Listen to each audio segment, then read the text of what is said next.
Hello, my name is Edna Lowentelis. I'm a licensed social worker. Hi, my name is Regina Pierre Moyes, and I am a licensed psychologist. And we would like to thank you for joining us today as we talk about our new book, Cultivating Wellness, Flourishing Physically, Mentally, and Spiritually as Women of Color. We are so excited that the moment has come that the book is finally here. It took us a while to write this book.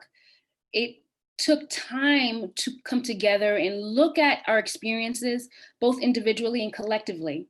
And when we sat and had that discussion, we realized there was such a need.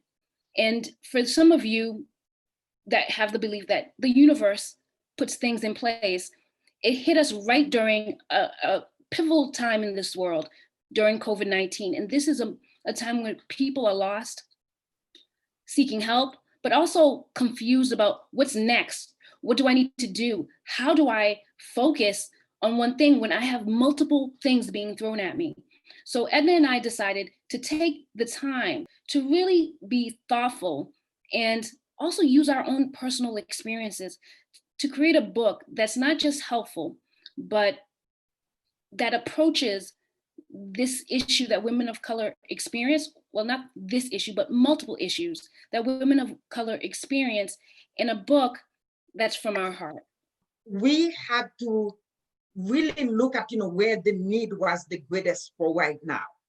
When it comes to seeking help, yes.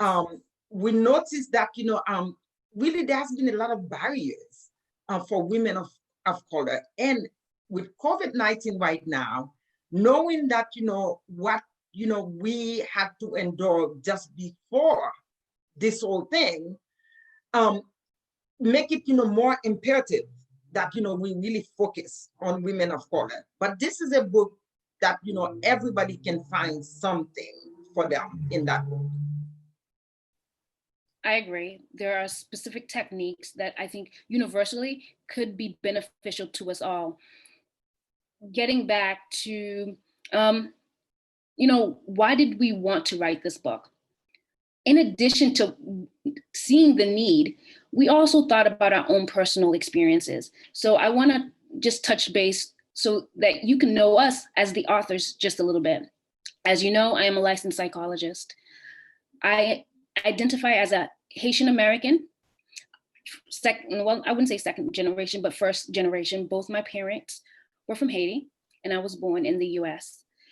And during that time, during my childhood into my adulthood, I had the awesome opportunity to integrate both cultures, the American and the Haitian culture. And throughout the book, you will get some insight from both Edna and I about our experiences, to not just provide examples, but to connect, because that to us is important. As women, we are to connect with one another. Support is necessary and crucial for our survival. So with that, Edna, let's talk a little bit about you. Tell us where you're from.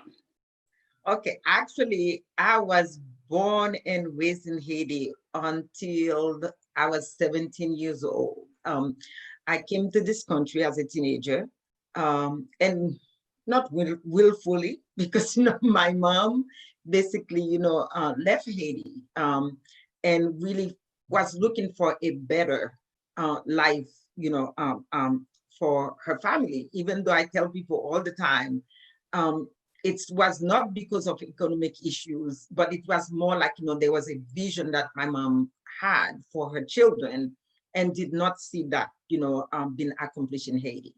So, I came here and really immersed, in the culture. So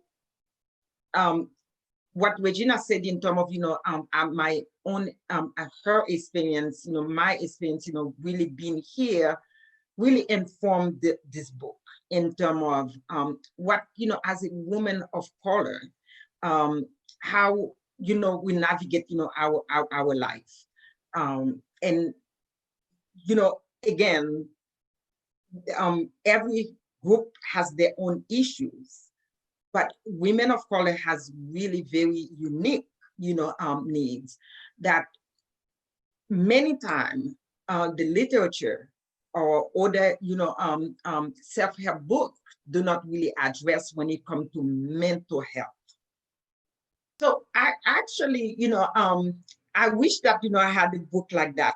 That's one of the reasons why, really, I was very interested in writing that book with you, Regina, because I wish that, when I was raising my kids, I had a book like that, because I, as a professional, woman, trying to really kind of like prove yourself in the work environment, okay? And then having a family, and trying to strike balance. Um, I literally burned myself out, several times. Mm-hmm. Two times, I didn't even understand my discontent, why I was not happy with, a job that I really enjoy doing. But at the end of the day, they said, burnout is a silent killer. Um, it's just like, I find myself, not really having any desire and getting angry, irritated. Um, but it's really, afterward realizing that I never struck that balance where I gave myself permission for self-care and doing things, that, it was okay to say no and not to pile up, my plate, with everybody's obligations and feeling that, I was superwoman in a way, to take care of everybody. To add, my experience as a mom and also as a wife has made me realize the multiple identities as women that we have that we discount at times until we're burnt out, like Edna said. For me, a book like this would have encouraged me to stop, but also to know that I'm not alone. There are thousands, if not millions of women experiencing similar issues, but we're not talking about it because we're told, you keep it within the family, or my favorite word, which is really not my favorite word, that we're resilient. So we just keep on going, we keep on taking. But the thing is, what are we taking? Because if we don't stop, then how do we heal? If you're bruised, if you're injured, doctor says, take some time off. But as women, we keep on going like we're a machine without like no limits. And we have limits. And those limits usually present themselves in with different issues, mentally, physically, emotionally, and they also affect how we interact with our loved ones and even what we can do professionally. So for me, a book like this would have helped me to have a different lens, to know I'm not alone. And it's okay. It is okay to ask for help.